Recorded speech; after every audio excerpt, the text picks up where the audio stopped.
Welcome to global study S K में आपका स्वागत है।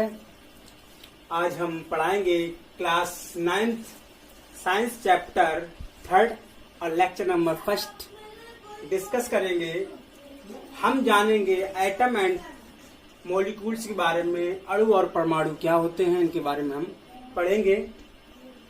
ये बहुत ही इम्पोर्टेंट चैप्टर है 9th का। ये आपको आगे भी काम में आएगा। अगर आप इसको स्किप करते हैं तो आप बहुत बड़ा लॉस करेंगे और आपको आगे 9th 10th और 12th में समस्या। ये बहुत बेसिक है, इसको मतलब समझ के चलना होगा। ठीक है, तो आइए देखते हैं इसको कि एटम और मॉलिक्यूल्स जिसे हम अणु और परमाणु बोलते हैं क्या होते हैं, इनके बारे में हम देखते हैं। द स्मॉलेस्ट प्रॉपर्टी या entity of element is known as atom. सबसे छोटी किसी जो एलिमेंट है उसका सबसे छोटा जो है एंटिटी है, जो प्रॉपर्टी है, वो क्या है? एटम है। हम एटम को कैसे जानेंगे? मान लीजिए जैसे कि मान लीजिए ऑक्सीजन है या मान लीजिए हाइड्रोजन है, ये सब क्या है? एटम है। तो इसका मतलब क्या है? ये सब किस एलिमेंट जो बने होंगे वो मान लो इसके अंदर क्या है? इसके अंदर मान लो ऑक्सीजन भरी हुई है, तो ऑक्सीजन कैसे? छोटे छोटे उनको ऑक्सीजन के छोटे छोटे ये किसके होंगे? ऑक्सीजन के। अगर हम इस छोटे को देखें तो ये क्या है? ये पूरा तो हुआ एलिमेंट, लेकिन ये क्या है? ये क्या है? ये एक एटम। यानी कि एटम जिसे मान लो किसी मकान को बनाते हैं तो शुरुआती ईंट जो होती है वो ईंट वाला काम करता है हमारा एटम। ठीक है, इसी प्रकार मान लो हमने इसको लिया और कोई एलिमेंट हाइड्रोजन मान लो एलिमेंट है, तो हाइड्रोजन, तो ये भी किसी छोटे छोटे हाइड्रोजन के एलिमेंट होंगे। हाइड्रोजन के छोटे छोटे हाइड्रोजन के, ठीक है, छोटे छोटे हाइड्रोजन के, ठीक है। तो अणु क्या है? किसी पदार्थ का वह सूक्ष्मतम रूप जिसको विभाजित ना किया जा सके। ठीक है, हिंदी मीडियम वाले बच्चे बिल्कुल भी चिंता ना करें, उनको भी समझ में आएगा, है ना। किसी पदार्थ का वह सूक्ष्मतम रूप, वह छोटा सा छोटा रूप जिसको विभाजित ना किया जा सके, उसको हम बोलते हैं अणु। ठीक है, बात समझ में आई? और इनसे ही मिलकर पूरा बनता है क्या? एलिमेंट। कोई भी तत्व, कोई तत्व बना रहे हैं। अब इधर आ जाइए आप, ये मॉलिक्यूल्स या इसे हम बोलते हैं यौगिक या कंपाउंड। Sorry, compound. तो कंपाउंड में क्या होता है? कंपाउंड हमेशा दो या दो से अधिक जो ना अणु मिले हुए होते हैं।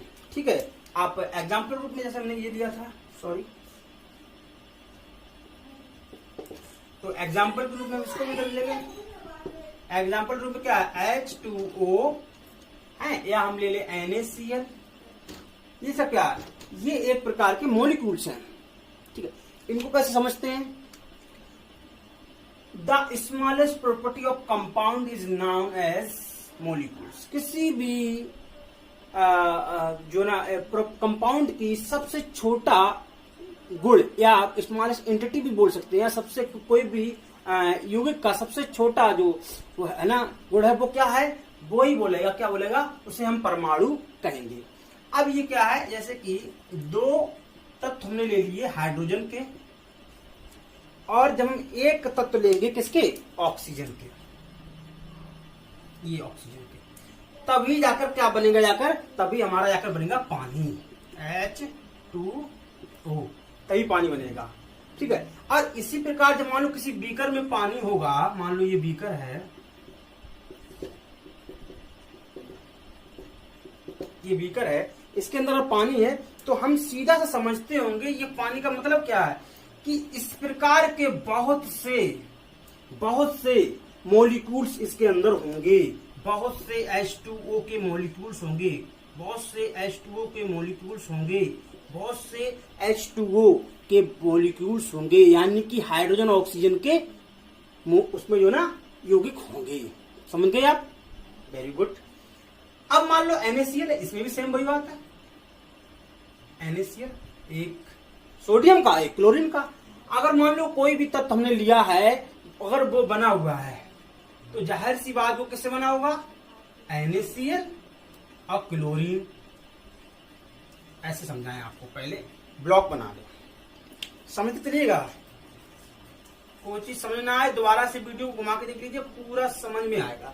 ठीक है, अब मान लीजिए इसको मैंने इसमें दे दिया NaCl, chlorine NaCl, chlorine NaCl, chlorine. तो इस प्रकार से अगर मान लो ये जो एक टुकड़ा है वो हमारे नमक का है, साल्ट का है। किसका? साल्ट का, नमक का। अब क्या है इसका कहने का मतलब क्या है, जब वो NaCl का यानी कि एक ये मॉलिक्यूल्स होगा तभी, और ऐसे बहुत से जब मॉलिक्यूल्स मिलेंगे तब वो किसी चीज या किसी एलिमेंट या किसी तत्व का निर्माण करेंगे। तो हमने ये अंतर समझा, एटम और मॉलिक्यूल्स क्या होते हैं। ये होते तो ये क्या होते हैं, ये सिंगल चीज से बने होते हैं। मान लो ऑक्सीजन तो ऑक्सीजन ही होगा, हाइड्रोजन तो हाइड्रोजन होगा, क्लोरीन है तो क्लोरीन ही होगा, सिंगल तत्व। लेकिन ये क्या दो से अधिक जो ना एलिमेंट्स के क्या है, एटम्स के क्या है, कॉम्बिनेशन होता है। ठीक है, तो smallest property of the compound is known as the molecules, या सबसे छोटी छोटी। तो ये कंपाउंड की सबसे छोटी है, सबसे छोटी यूनिट क्या है, NaCl। कंपाउंड सबसे छोटी एंटिटी है। ठीक है, अब इसे विभाजित, अगर आप इसे विभाजित करोगे तो NaCl में, तो फिर ये नमक नहीं रहेगा, फिर अलग अलग उसमें विभाजित हो जाएगा। ठीक है, तो चलो आइए देखते हैं, आगे देखते हैं। इतना क्लियर हुआ? बिल्कुल ठीक है, चलो चलते हैं। चैनल को लाइक सब्सक्राइब करते रहिएगा। फिर आइए देखते हैं, अब बात करते हैं हम कि दो साइंटिस्ट हुए और उनका नाम था, एक लॉवेरियस थे, एंटोनियन एल लॉवेरियस, और एक थे जोसेफ एल प्राउस्ट। ये दो साइंटिस्ट हुए, इन्होंने दो लॉ दिए। क्या? They led the function of the chemical sciences by stabilising two important law of chemical combination. इन्होंने केमिकल कॉम्बिनेशन, जो भी रिएक्शन की कॉम्बिनेशन होती है, उनको दो लॉ दिए। पहला इन्होंने लॉ दिया the law of conservation of mass, इन्होंने दिया द लॉ ऑफ कंजर्वेशन मास, और दूसरे लॉ ऑफ कांस्टेंट प्रोपोर्शंस। ये दो लॉ दिए इन दोनों साइंटिस्ट ने, एक प्राउस्ट साहब ने दिया और दूसरा दिया लेवोरियस साहब ने। इन दोनों ने ये दिए। इनमें कंजर्वेशन में क्या था, कोई भी चीज ना नष्ट नहीं होती है, वो अपना रूप परिवर्तन कर सकती है, जितना अमाउंट होगा वही उसमें जाएगा, और ना ही कभी उत्पन्न हो सकती है। हमेशा हर चीज का रूप परिवर्तन होता है। और ऐसा ही कांस्टेंट प्रोपोर्शन में क्या दिया गया कि कोई भी चीज बनेगा, अगर जो चीज मान लो वाटर बन रहा है तो उसका जो भी प्रोपोर्शन, मान लो हाइड्रोजन के 2 हैं और ऑक्सीजन का 1 है, तो एक मॉलिक्यूल बन गया। अगर हाइड्रोजन के 4 हैं, हाइड्रोजन 4 हैं और ऑक्सीजन 2 हैं, इसका मतलब 2 मॉलिक्यूल किससे बनेंगे, वाटर बने। ऐसी आई इस बारे में विस्तार से बात करेंगे। तो इनके बारे में इन लेवोशियर ने और जोसेफ प्राउस्ट ने, ये जो साइंटिस्ट दो हुए, उन्होंने इसके बारे में बताया और दो लॉ दिए। तो आइए दोनों लॉ के बारे में हम थोड़ा सा डिस्कस करते हैं। चलिए आगे देखते हैं। ठीक है, हाँ, तो फिर हम देखते हैं द लॉ ऑफ कंजर्वेशन, यानी कि फर्स्ट लॉ, जो दो लॉ दिए हैं उनमें पहला लॉ देखते हैं, the law of conservation mass, है ना। तो क्या इसमें बताते हैं, it state that the mass can neither be created और nor be destroyed in a chemical reaction. कोई भी हम केमिकल रिएक्शन करते हैं, दो मैंने रिएक्टेंट लिए और कोई भी, तो इसमें से ऐसा नहीं हो सकता किसी भी केमिकल रिएक्शन में किसी का मास नष्ट हो जाए और किसी का क्रिएट हो जाए, अपने आप बन जाए, ऐसा नहीं होता है। जब भी कोई प्रोडक्ट बनेगा तो ऐसा नहीं हो सकता किसी का मास बिल्कुल खत्म हो जाए, नष्ट हो जाए, ना, ऐसा नहीं हो सकता है।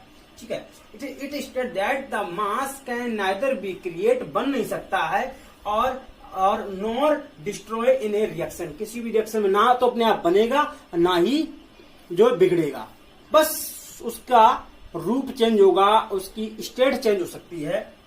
इसे देखते हैं, this mean that the during a chemical reaction, एक केमिकल रिएक्शन के दौरान द सम ऑफ मासेस, दोनों के masses of the reaction, reactant and product remain unchanged. अगर हम दो मास लेते, समझ लो, मान लो हमने कोई ए जो है, कोई भी वो रिएक्टेंट मैंने लिया है, कोई भी हमने पदार्थ लिया है, एक ए को, अब मान लो वो 1 kg का है, ठीक है, और ये भी 1 kg का है।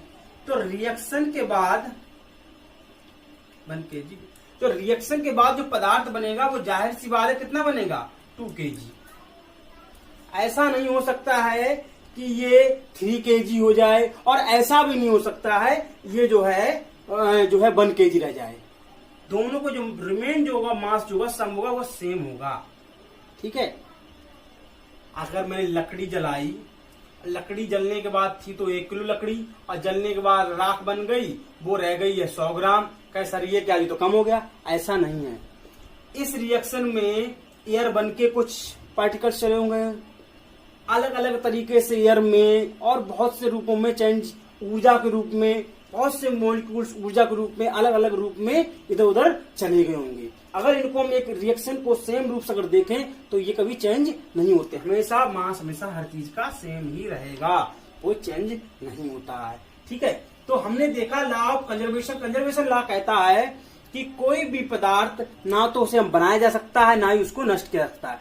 और कोई जब कोई किसी रिएक्शन में जब ये कार्य करता है, किसी अभिक्रिया में कार्य करता है, तो उसके मास हमेशा जो रिएक्टेंट, तो रिएक्टेंट क्या होता है और प्रोडक्ट क्या होता है, जिन चीजों को हम रिएक्शन कराने में भाग लेते हैं वो साइड, यानी कि ऐसे हमने लेफ्ट साइड, तो इधर हमने राइट साइड ले सकते, ऐसे बोले लेफ्ट। तो इस तरफ वाली साइड जिस तरह अभिक्रिया कराई जाती है वो होती है रिएक्टेंट साइड, और जिस तरफ पदार्थ बनकर तैयार होता है वो होता है प्रोडक्ट। ठीक है। आइए दूसरा लॉ देखते हैं, प्रोपोर्शन वाला। फिर लॉ ऑफ कांस्टेंट प्रोपोर्शन के बारे में डिस्कस करते हैं, जो दूसरा लॉ है।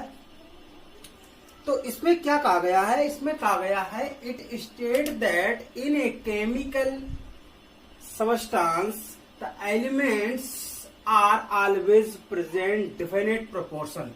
कोई भी केमिकल सबस्टांस है, सपोज दैट हमने वाटर ले लिया, तो इसके अंदर जो भी एलिमेंट प्रेजेंट होंगे वो डिफिनिट प्रोपोर्शन बाय मास, उनके बाय मास के द्वारा क्या डिफिनिट प्रोपोर्शन में होंगे।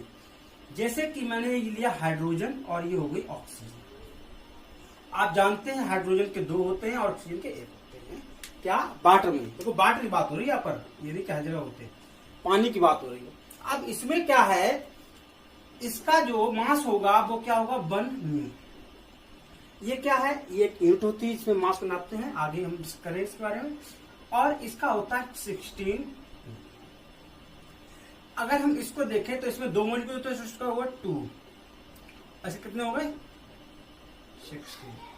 तो अगर इनका हम वाटर का और ऑक्सीजन का रेशियो निकालें, 2 इसके 2 एकम 2, ऐसे करते हैं 2 1 और 2 8 जा, तो हमेशा 1:8 का हमेशा रेशियो मास का बनेगा। यानी कि रेशियो मास का, यानी कि हमेशा 8 जो है रेशियो मास का ऑक्सीजन का होगा और 1 हाइड्रोजन का होगा। ये रेशियो हमेशा बन के चलेगा।